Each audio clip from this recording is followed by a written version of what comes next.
নওগাঁর বদলগাছিতে বিএনপির নেতার বাড়ি থেকে আব্দুল ওয়াহেদ খান টিটু নামে এক স্বেচ্ছাসেবক লীগের নেতাকে গ্রেফতার করেছে পুলিশ। শুক্রবার ভোর ৫টার দিকে উপজেলার চাকরাইল গ্রামে ওয়ার্ড বিএনপির সাধারণ সম্পাদক ও নওগাঁ জেলা মোটর শ্রমিক ইউনিয়নের সহসভাপতি সাগর চৌধুরীর বাড়িতে অভিযান চালিয়ে তাকে গ্রেফতার করা হয়। গ্রেফতার আব্দুল ওয়াহেদ টিটু রাজশাহী মহানগর স্বেচ্ছাসেবক লীগের যুগ্ম সাধারণ সম্পাদক। তিনি রাজশাহী সিটি কর্পোরেশনের সাবেক মেয়র AEHM খায়রুজ্জামান লিটনের APS ছিলেন।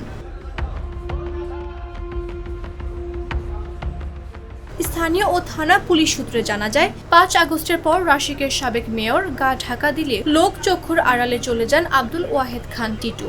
একাধিক মামলার আসামি টিটুকে গ্রেফতারে তথ্য প্রযুক্তির সহযোগিতা নিয়ে সর্বশেষ অবস্থান বদলগাছি উপজেলার চাকরাইল গ্রামে নিশ্চিত হয় পুলিশ। এরপর গোপন সংবাদের ভিত্তিতে ওই গ্রামের বাসিন্দা ওয়ার্ড বিএনপির সাধারণ সম্পাদক সাগর চৌধুরীর বাড়িতে অভিযান চালিয়ে টিটুকে গ্রেফতার করা হয়। বদলগাছি থানার পরিদর্শক সাইফুল ইসলাম আব্দুল বিষয়টি নিশ্চিত করেন। তিনি বলেন, রাশিকের সাবেক মেয়র লিটনের APS টিটুর বিরুদ্ধে রাজশাহীর বিভিন্ন থানায় একাধিক মামলা রয়েছে। গ্রেফতারের পর তাকে আদালতের মাধ্যমে কারাগারে পাঠানোর প্রস্তুতি চলছে।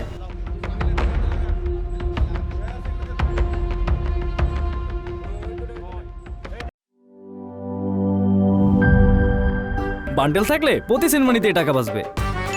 বিকাশ সেনমানি বান্ডেল কিনে জিতুন প্রতি লেনদেনে।